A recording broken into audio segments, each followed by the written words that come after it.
I have this feeling like I am an object on a shelf with all these other objects.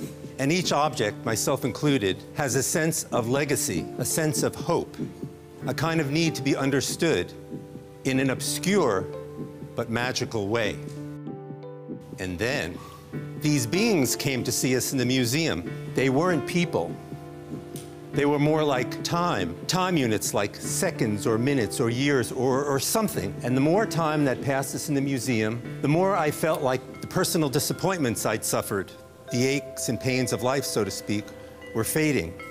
And all us objects on the shelf began to glow, kind of shine forth in a way. And then I woke up. And here we all are in DreamTime.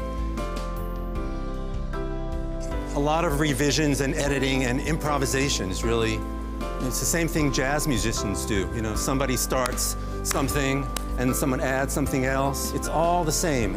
Maki is an intern that's with us. She's from Tokyo, and she's a theatrical lighting designer. His material have lots of curve and texture and shape, and sometimes the lighting is not work really well because that have lots of texture on it.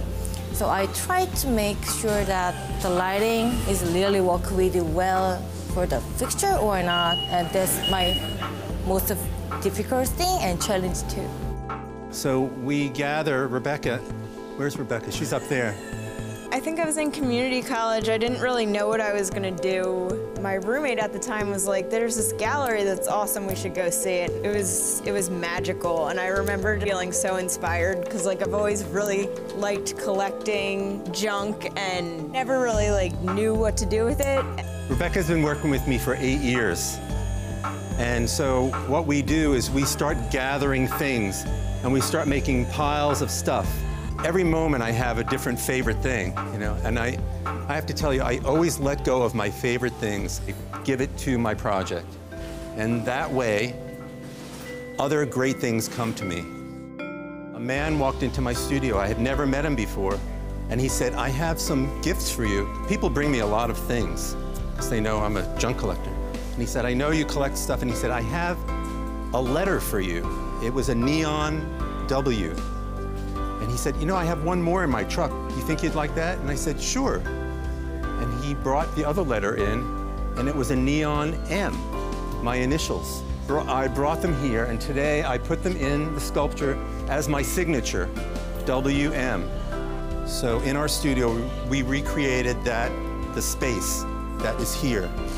And then we got to a point where Warren said, let's just be done with it now, and because there's a certain, I mean, it's totally different when it's put up in the space that it belongs.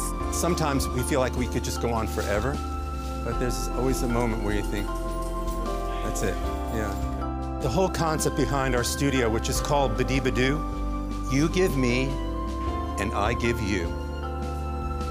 I welcome you as you have welcomed me, creating from nothing, something that all of us can relate to and share and hopefully be inspired by. Nothing mysterious or highfalutin about what I do. It's for everybody, whether you understand art or not. It's just everyday things that have been brought together for our pleasure and enjoyment and our imagination. Thank you very much.